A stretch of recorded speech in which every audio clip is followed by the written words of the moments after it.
Hey folks, John Cantera, the Double Broker Bounty Hunter, here for the Freight Fraud Task Force. Welcome to another TikTok Diner, and with me today as my guest co-host is Claudia Catlett. Claudia, so good to see you, my dear. How have you been? Hi. I'm well, thank you. Thanks for inviting me and letting me come on today. I can't wait to hear more about this guest you've got.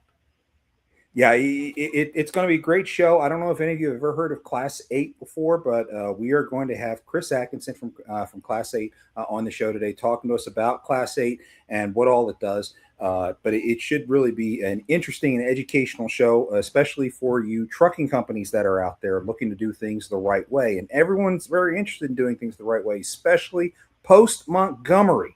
We look at all the brokers that are out Hmm. there trying to update their processes to make sure that they're defensible per Montgomery. But before we get into that, we do have a little bit of a PSA for our Task Force Minute. For the Freight Fraud Task Force, the Lounge Media Group presents the Task Force Minute, hosted by the Double Broker Bounty Hunter, John Cantera.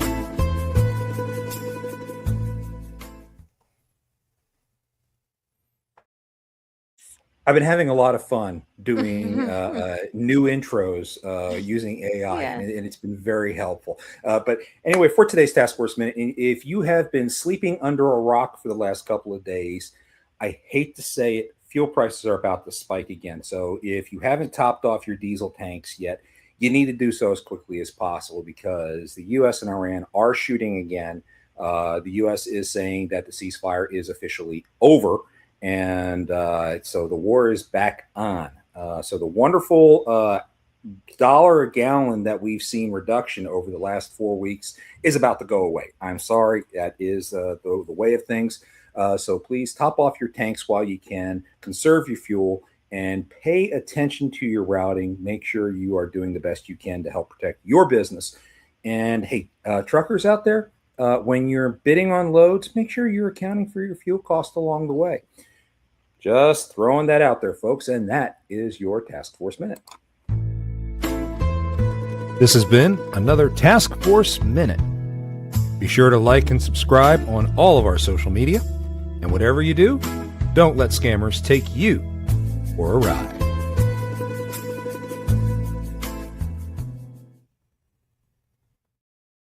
Now that we got the PSAs out of the way, let's go ahead and get to the fun stuff. It is definitely time to enjoy some chow here at the diner. For the Freight Fraud Task Force, the Lounge Media Group presents the TikTok Diner Podcast, serving up freight fraud with a side of prevention. Here is your host, the Double Broker Bounty Hunter, John Cantera.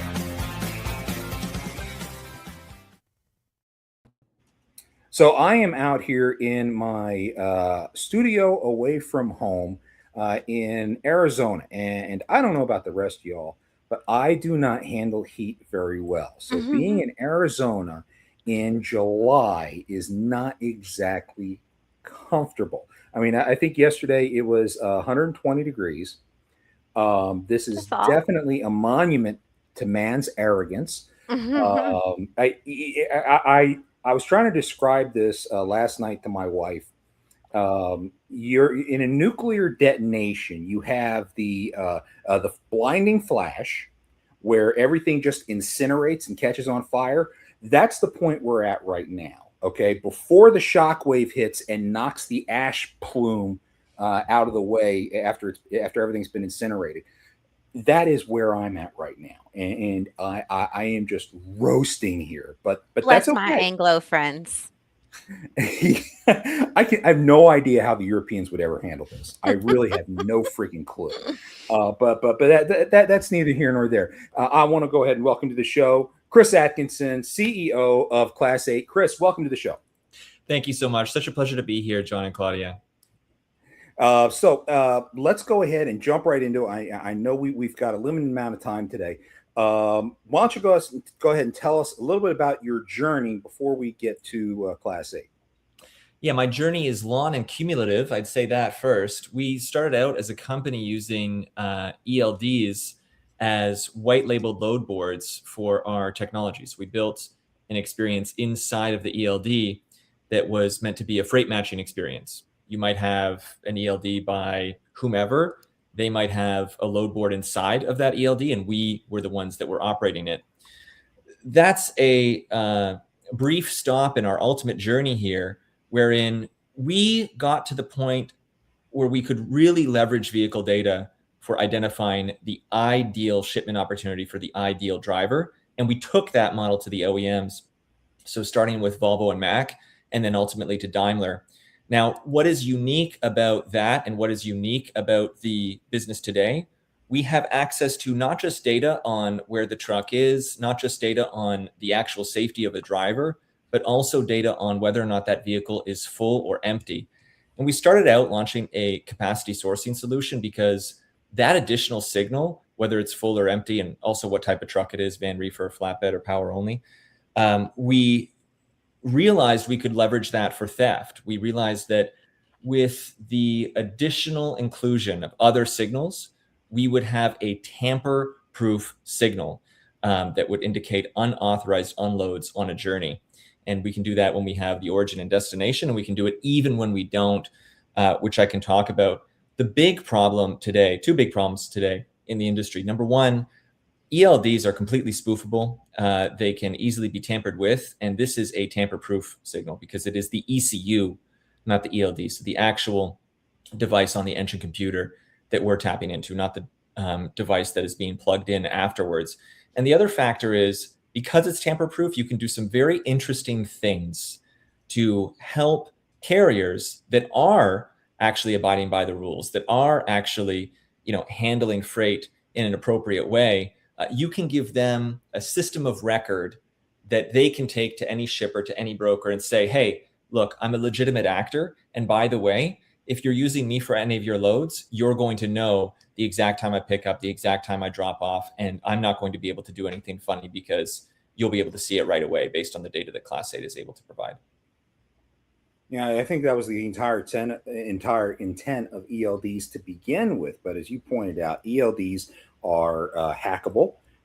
They can be manipulated, which unfortunately the bad guys are using that to their advantage in every way imaginable. I mean, I don't know how many times I sit there and I look at a carrier's safety record and I see false log as a violation popping up all the dang time. It drives me insane.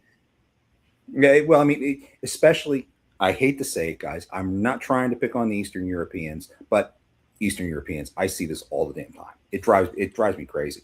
I don't know how a legitimate trucking company can compete when you have such blatant, how do I put this? Okay, blatant fraud. Oh, where'd the heck Claudia go? Oh, well, she'll be back.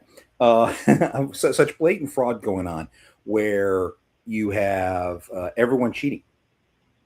I mean, It's like, well, one of my favorite to hate scams that are out there are some of these guys who have like 10 trucks in their fleet, but only insure one.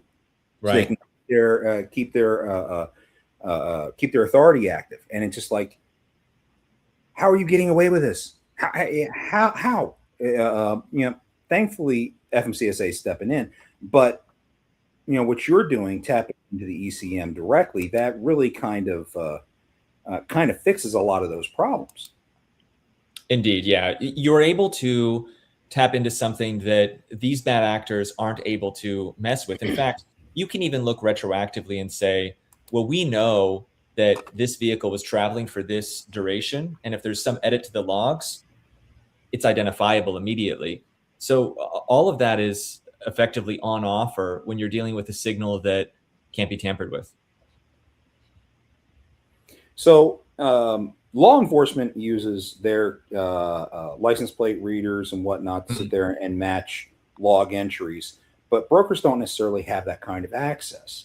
What is it that that brokers need to do to be able to make sure that drivers are doing what they say they're doing?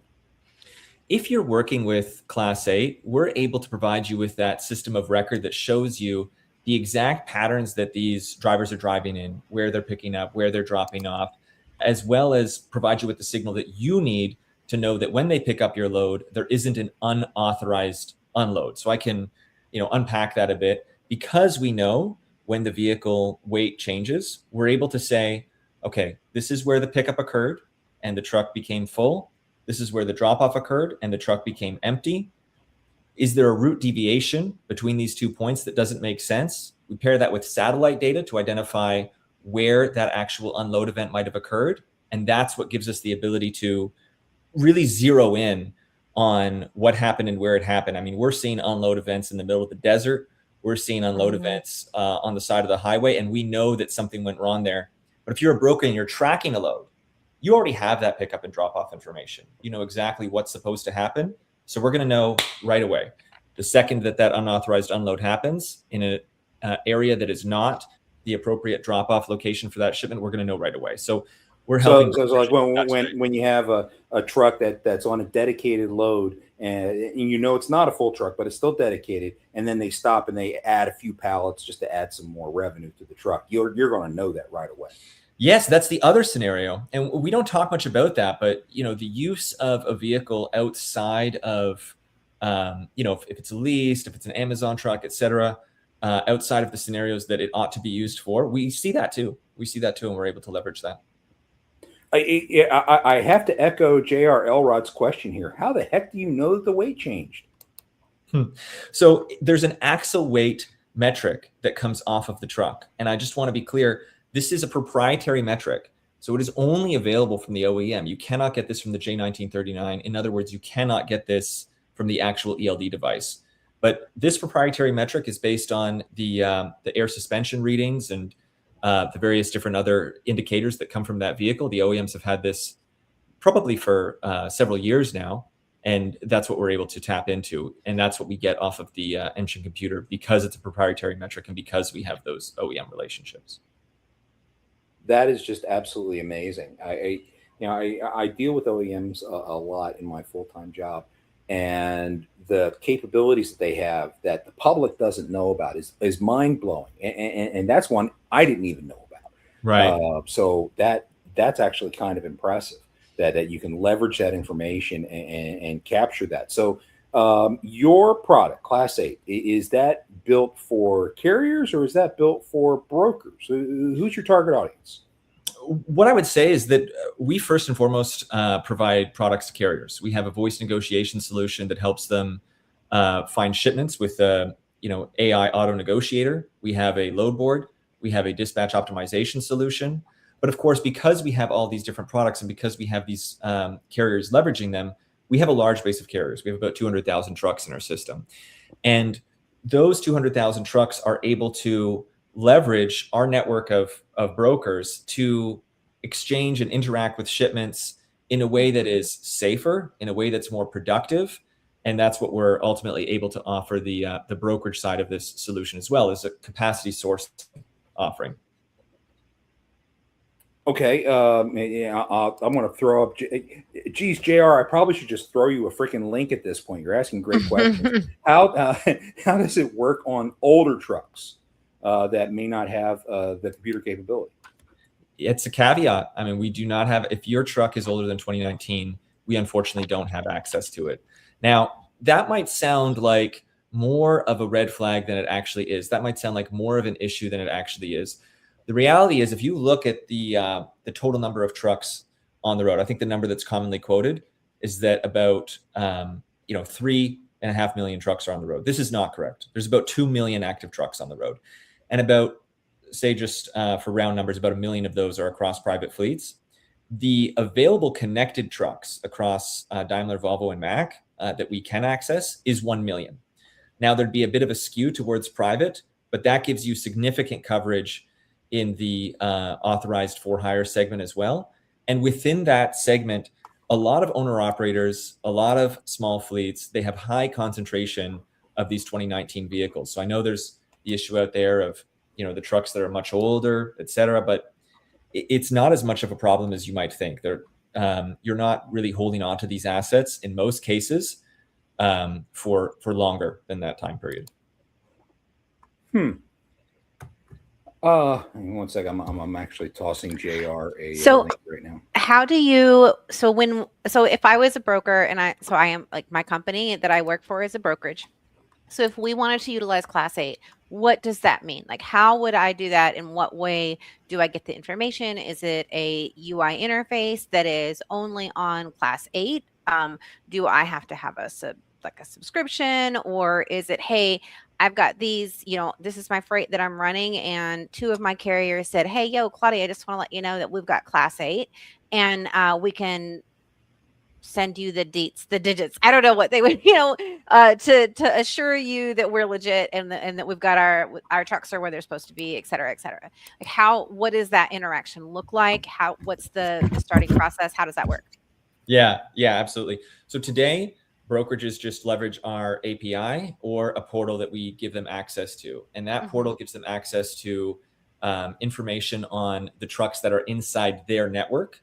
So there's a entire process that we run to ensure that, the appropriate consents have been obtained and everything is above board there. But we interact with the broker. We do charge them a subscription fee for that service. And that's how we prop it up. Is that fee based on the number of trucks that are in the number of units that they are interacting with, or the number of carriers, or their loads? How does that? It's not. It's instead based on their use cases. So some brokerages have a technical sophistication that means that they're using more data at a higher rate than other brokerages are. And there actually isn't a significant correlation in number of trucks and usage across various different brokerages. So for example, it can be true that a brokerage is accessing about 50,000 trucks like within the network, but they're not using the actual API or using the tool that much. It can instead be true that number is 20,000 and they're using it a lot more. So we don't find a significant correlation there in number of trucks and actual total usage. And what we care about is the total usage. So it's kind of like, when you say total usage of data, you mean, in my brain, that kind of goes to, like, for lack of better understanding and how to explain it, like tokens for like like how many times your thing has to clicky click to do things for us. That would be an accurate correlation. Yeah, that would be an accurate comparison, rather. Yeah. All right, gotcha. Cool, thank you. You mentioned some of the OEMs that you have connections with. I'm assuming then that this is not something that would be applicable to most hot shots, being run by pickup trucks, Fords, Dodges, etc. Is that accurate? That is accurate. Yes, not today. Well, not today. But it sounds like there's a plan. Well, could there be? Because like that's a really, really big. I mean,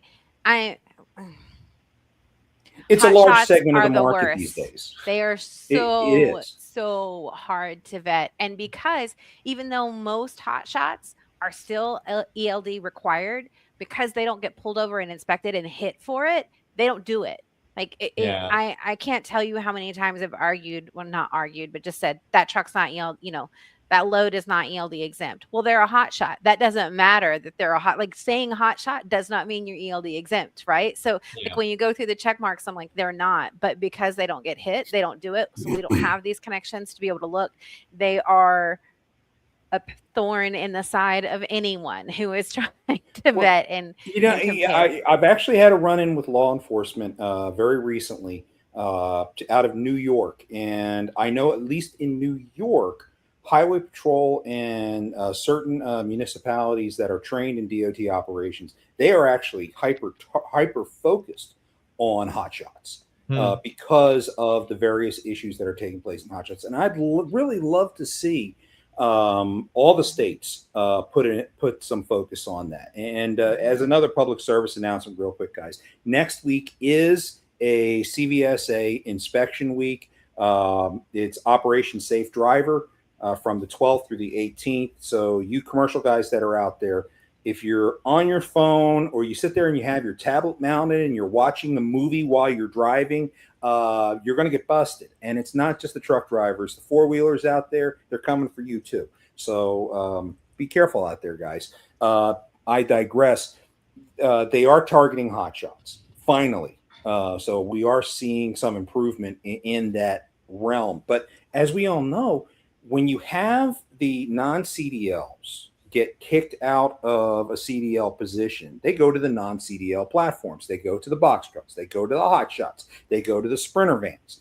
And what's safest for them is the sprinter vans. That's another space that I think really needs some serious attention in stuff that you do, Chris, because they are under 10,000 pounds. They don't require an ELD because of that designation. That's right. They don't require a DOT number on the side of them because of that designation. Boy, I would love for FMCSA to change those rules and include sprinter vans as they must have ELDs. They must have DOT numbers on the side. If nothing else, to level the playing field, because the bad guys are migrating there faster than anywhere. But hey, non-CDL hotshots, you better believe they are flooding that market too. Yeah. Sorry, well, I'm not trying to take away from what you're doing, what you're saying. I mean, you're literally, the name of the company is Class 8. So I'm not trying to like digress or change all of those. It's just like this, I like this idea. And I just feel like there are some things that, some load types that would benefit greatly. You're helping us build out our roadmap right now. This makes a ton of sense. Yeah. Well, JR, thanks for coming on. I want to be quiet. Hey, no problem. So here's a question, Chris. Please. So I put in the comments before John sent me the link, but like my trucks, I run 2002 through 2017 trucks. There you go. And you said if it's pre-2019 that it's not going to do it. Now, here is what I see in the market. As far as the guys that are doing a lot of the fraud stuff, they run trucks like ours. Sure. They intentionally buy the cheap older throwaway trucks. Yeah. Out on Facebook Marketplace. Yeah. And they go to work with them. Okay. Sure. So what is Class 8 doing to be able to work with guys like me that do have older equipment, but that are legit? Yeah, absolutely. That want to express how legit they are. No, we really do have our hands quite full with the units that we do have access to today. And we're noticing enough fraud among them that, and also just enough opportunity among them that that's where we're focused right now. I think that there's an opportunity to begin accessing those vehicles, but we still have to explore that. And that's not something that we're aiming to do in the near term. So, a little bit of a heartbreaker, I suppose, but unfortunately, it's just not something that you have to grow somewhere, and you're going to want to perfect. You want to perfect your product before you expand to other platforms, and completely respect that. That. Because the year groups that you have are primarily where the good guys operate. So you're using a good sample group to be able to fine tune your product, to be able to provide and demonstrate value to the guys who are actually doing it the right way. Because let's face it, the guys who are doing it the right way are the guys who are struggling the most right now. So you're finding ways to bring value to that, and that's something that deserves applause. Yeah, there is tons of fraud though among those units. I'm telling you, pilferage and theft, and we've seen it and caught it. Yeah. Sorry, please go ahead. Can you? So here's what. Let me ask one more question, Claudia. Yeah, absolutely. No. Okay, so how are you preventing? Okay, let's just say 2019 through 2026, 27 units. Okay, they put an ELD in the truck. The truck goes down the road, and they reach down and they unplug that ELD, which loses connection. So what are you doing to prevent that? So that's one of the best things about this is we're not using the ELD at all. A lot of different products in the market do use the ELD, and the problem with that ELD is that it can be spoofed. You can take the data from that ELD, you can manipulate it, and there's other ELDs out in the market today that are effectively on the take. They're effectively involved in this entire scheme. And in the case of Class 8, we don't tap into that product at all. We never touch the ELD. we instead use the ECU, or the engine computer that actually sits on the engine. So all of that data from the engine computer flows to the actual interior of the truck, where someone connects in that ELD. But we're going here. We're catching that data here, and we have that cellular signal, and that's a device that you cannot tamper with. So you're receiving a signal direct from the engine's computer. You're not. That's right. Piggybacking off of the signal coming off the ELD. No, not at all. So you don't have to have an ELD in your truck at all for your system to work. That is also true. Yeah, if you pull out that ELD, we still have access to all of the data. Yeah. Mind blown. So does that mean that that's a device? So if I'm a carrier and I have the right units, the right year frame of units and the brand that works, do I have to say, I come to Chris or to Class 8 and I'm like, hey guys, I want to connect my doodads. I want to connect my truck, the doodad to my truck, so I can be visible on Class 8. Is that a device that they have to have, or is that a login, or is that a, hey homie, like hook me up, click up the things? And it comes with the truck when it's manufactured. So it's built into the vehicle. Yeah. So it's a trigger that you activate on your platform in order to collect the telemetry. That's right. Huh. So it's not something you plug in or connect with the vehicle. It's already your Class 8 program is already in the truck now, from That's 2019 to wherever we're going from here. That's right. And we work That's directly awesome. with the manufacturer on that. Yeah. That is awesome. so does a carrier, you have visibility on units, whether the carrier says you can have visibility or not? That's right. Oh, no, that is not right. We only have access if the carrier has given us visibility, and we have, we obtain You have the consent consent, for all of this. right? Yeah. Okay, so a carrier says, hey, Class 8 can have permission to see my things. And then you have this connecty thing where it doesn't matter about ELD connection, because I know some of that stuff is like the truck is off, it's not running, they've been sitting, those kind of things. But the connection that you're seeing once the carrier gives you that permission is always there. Well, yes, it's always there for the OEM. The OEM is already, not in all cases, but in many cases is pulling in this data. I actually don't have all the details of when they are and when they aren't. But my general understanding is that in many cases they are. And, it would be true of many vehicles that we drive today, that they're already streaming data to the cloud in some way, shape, or form. So it's giving Class 8 access to that data that occurs. And we have a thorough consent flow that the carrier has to sign off on in order to provide us with access to that data. That's really cool.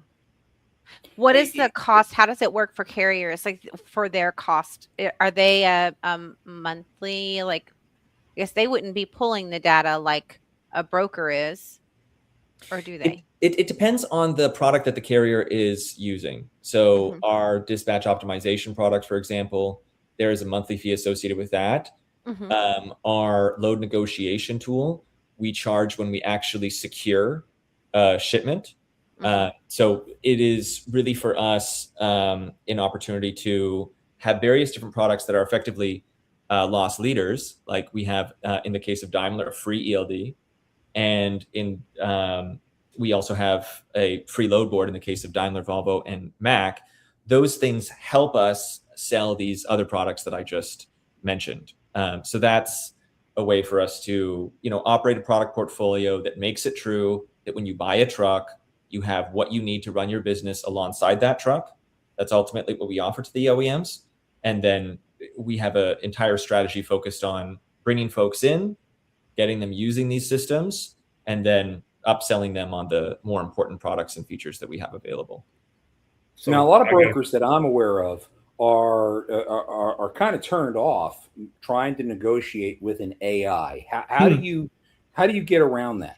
You know who else is turned off of it is carriers. Carriers. Yeah. Carriers are tired of talking. I wholeheartedly there are agree lots with that. of carriers who are like, that's an AI click. Yeah.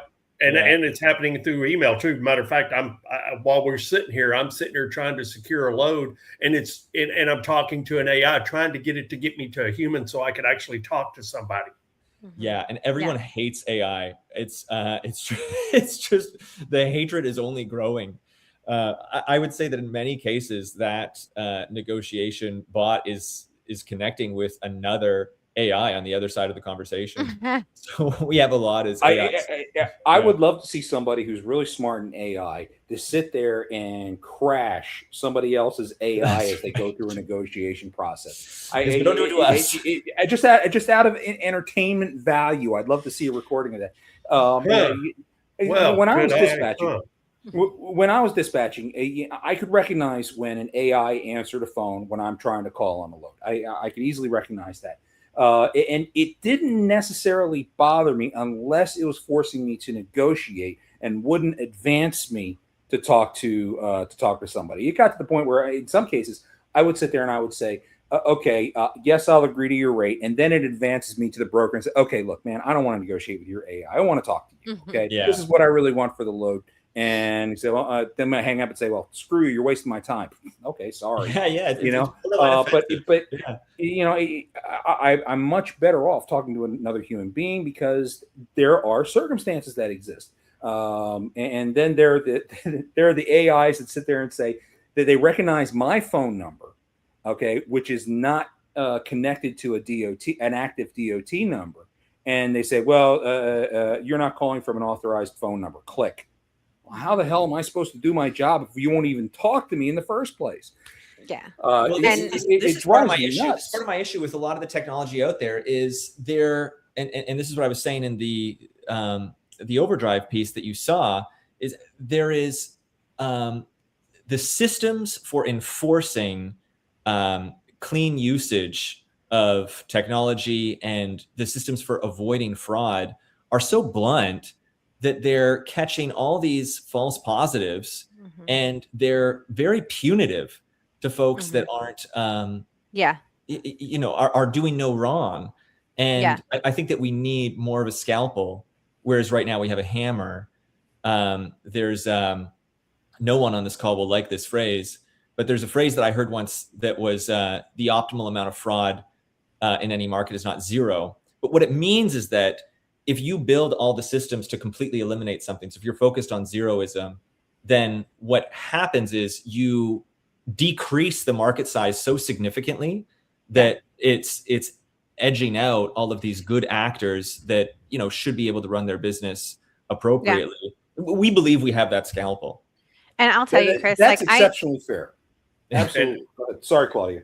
Yeah, no, I was just gonna. I was gonna echo that and agree. Like, I understand that, and that's the thing that we as risk managers, compliance managers, whatever you want to call us, depending on the brokerage, like we have to balance that. We play a balancing act every single day when we're looking at a carrier, and we say, because I've heard it said before, and it's true. I can find something wrong with every carrier you bring me. Almost. I've seen like two in 4 years that I'm like, man, I can't find anything wrong with them. I would load, and I don't say that because I dig for something wrong. You can ask my team. I will do my best to qualify a carrier, but and there are times that you hear different vetting companies.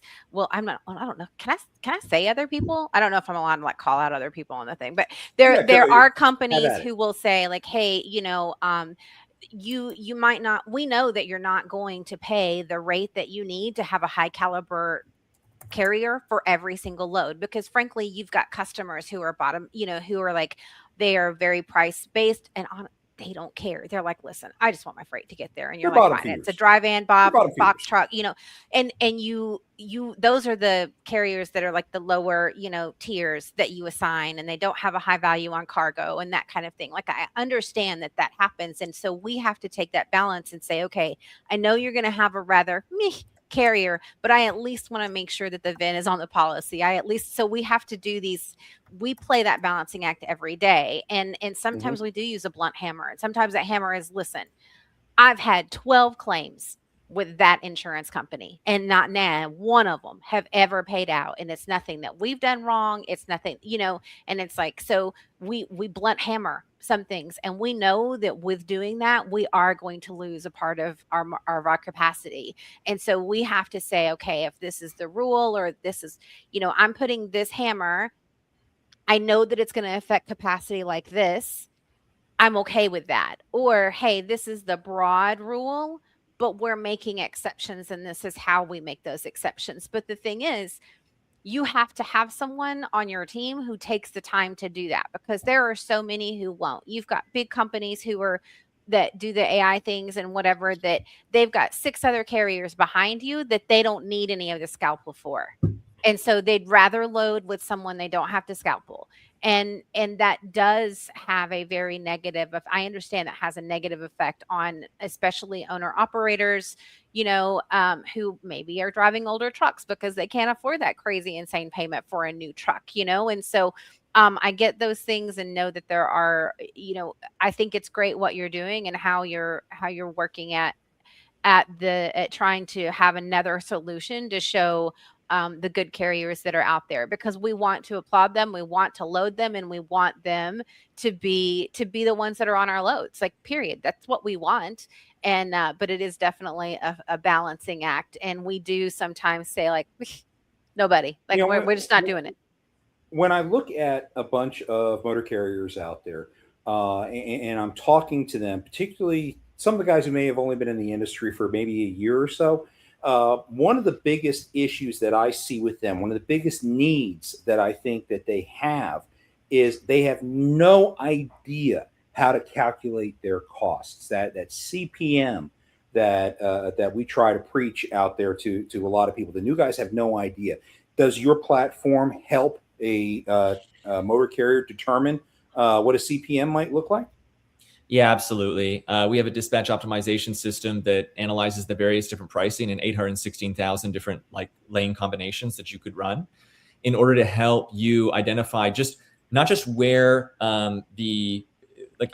what the highest paying load is, but what the highest paying strategy is.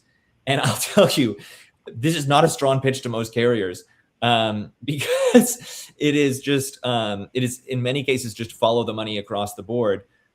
We spend a tremendous amount of time on this, and what it would sometimes do is say, listen, you need to take this leg that is slightly slightly less profitable, and it's going to pull you into this market that is going to be much stronger, or it's going to pull you into this chain that's much stronger. Yeah. And I would say that, 6 times out of 10, not 9 times out of 10, but 6 times out of 10, you just get but this other load pays more. So I'm going to take this. Yeah.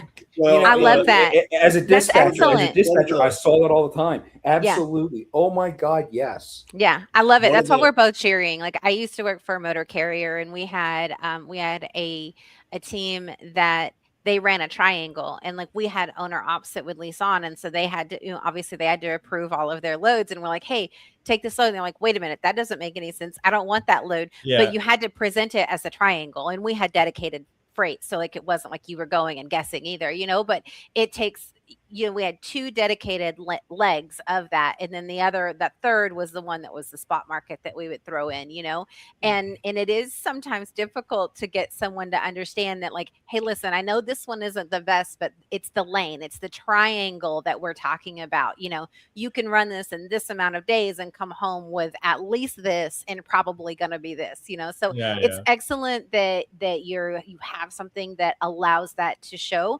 for carriers who, especially new folks who don't necessarily understand how to see and put that stuff together. Yeah. Watch out, dispatch services. You're about to get made obsolete. JR, do you see that as a good thing, or how? I see it as a good thing. I mean, we here at BAR, we already do that.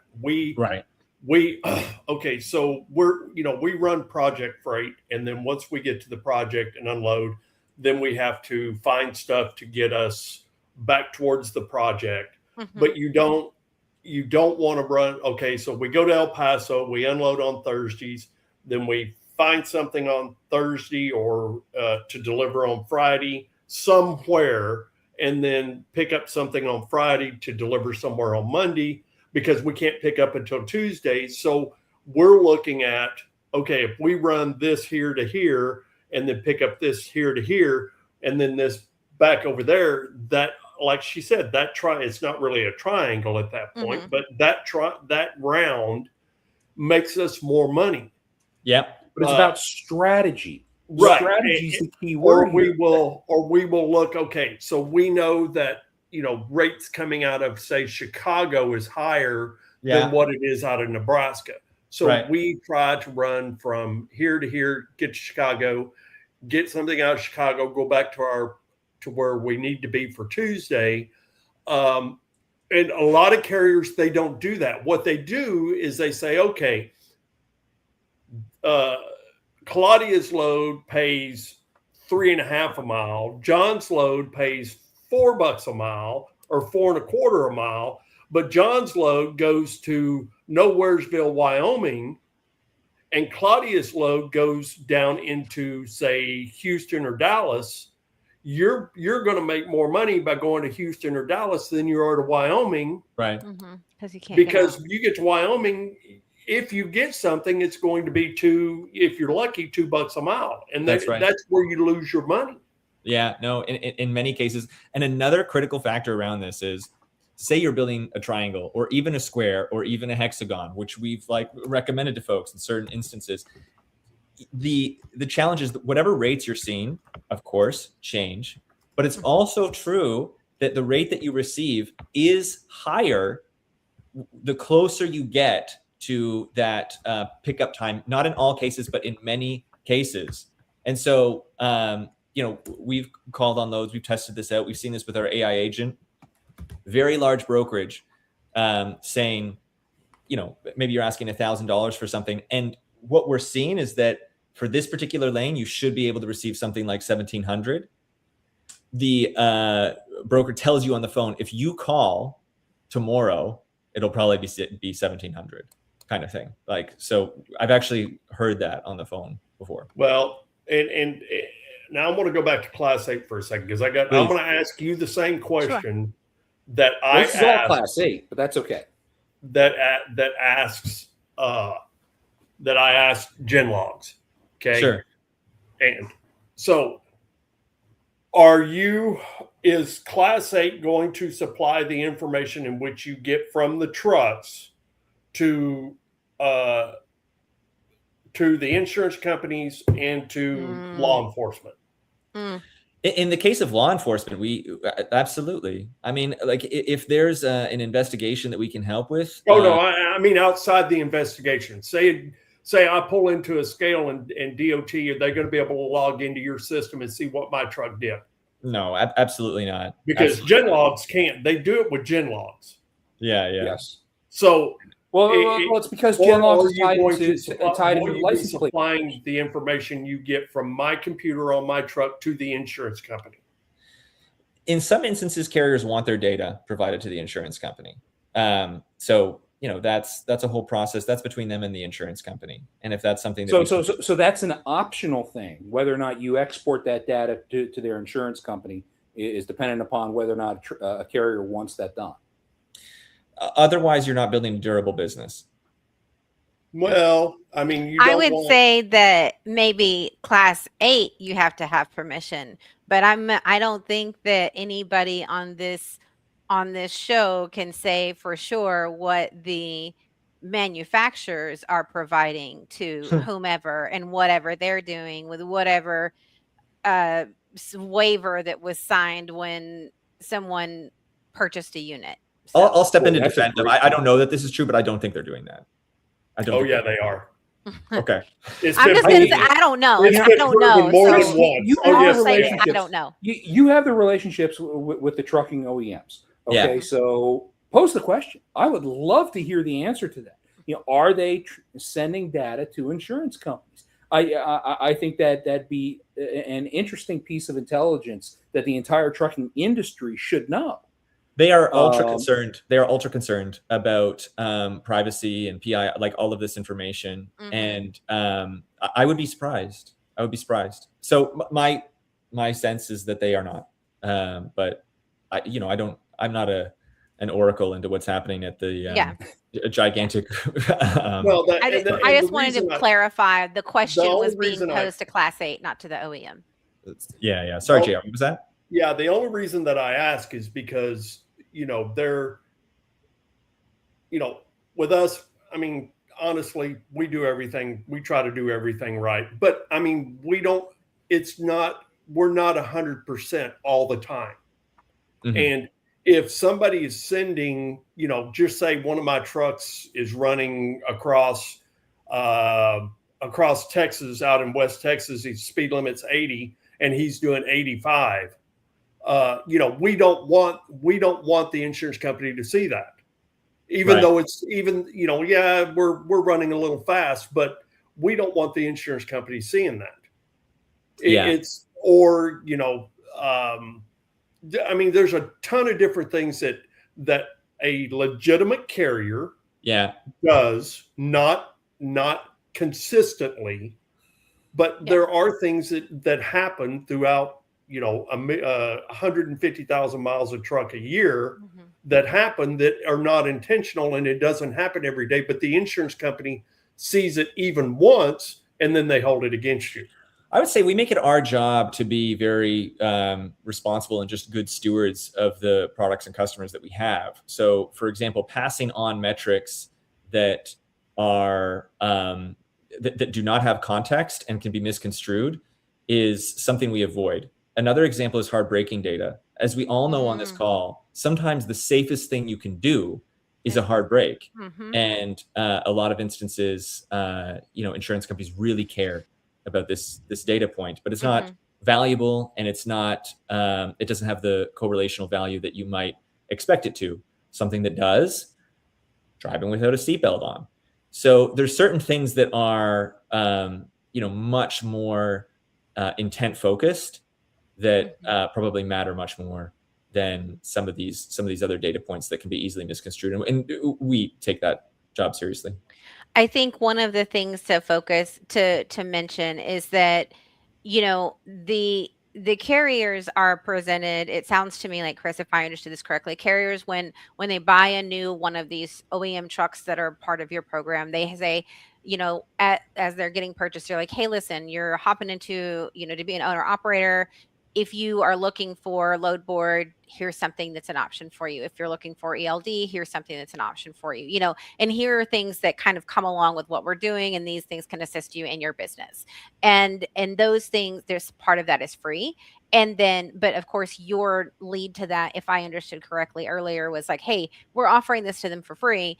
We are also, offering them an upsell to options that they would purchase through us. And then to me, if I'm the customer and I'm paying for my service, I know then I know that I can feel better about the security of my data, right? And where that data is going. If I'm doing everything for free, hashtag social media, I am the product. Right. So I think there's a thing to understand very clearly there that Class 8 is your customers are like, you are the product and your customers are paying you for it, period. Versus I am like, you're just, hey, I want to get everybody signed up I possibly can.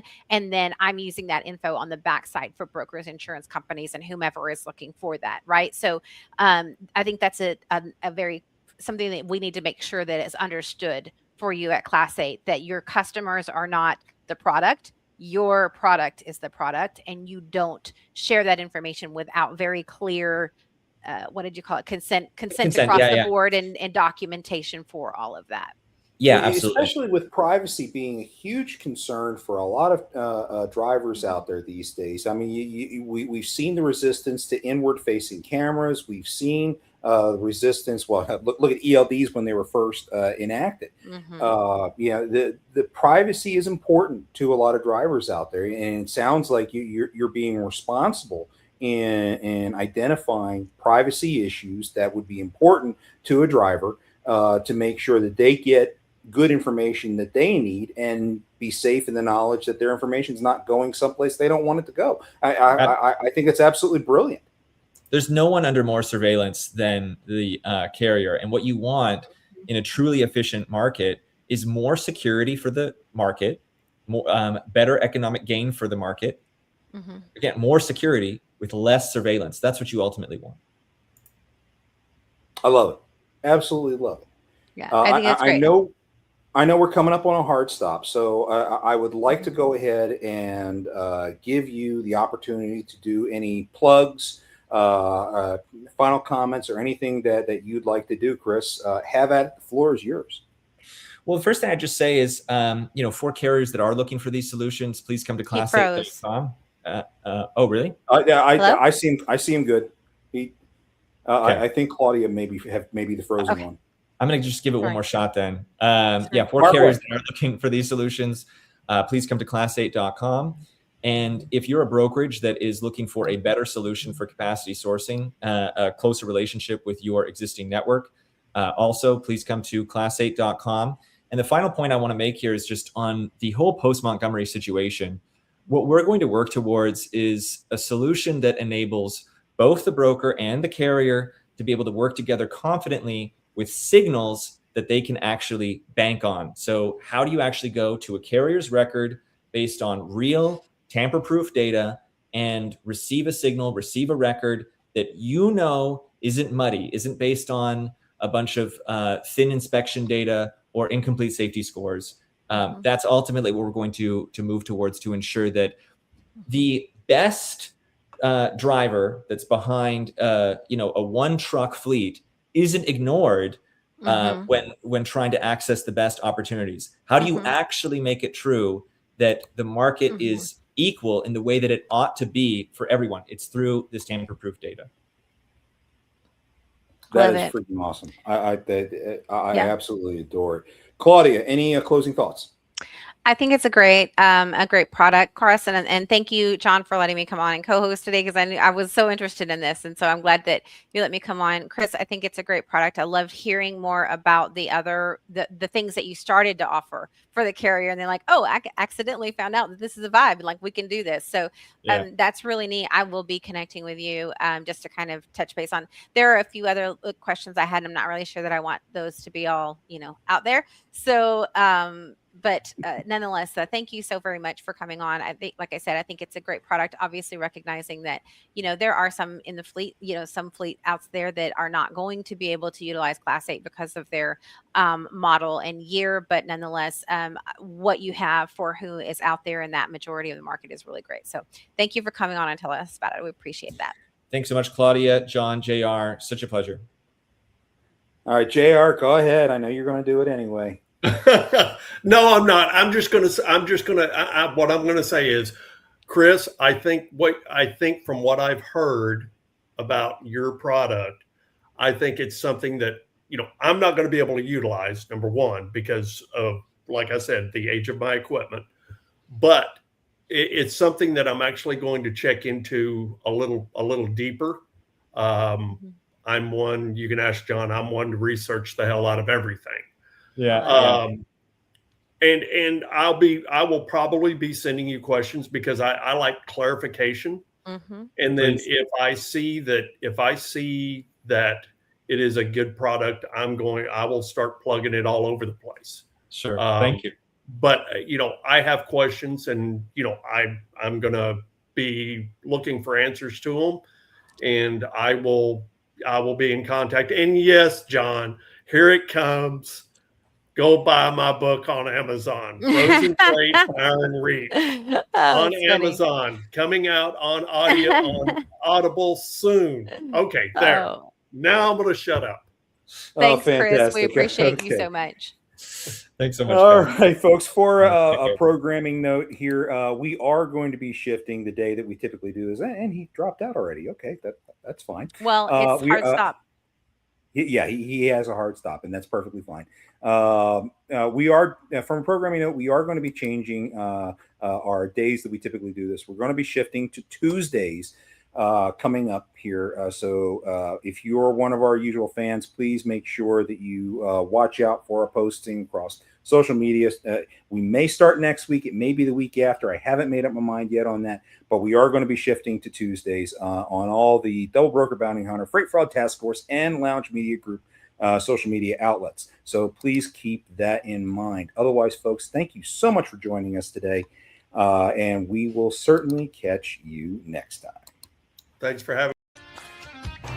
Please be sure to like and subscribe to all of our social media, and be sure to visit our merch store at vigilanttransport.com. Until next time, don't let scammers take you for a ride.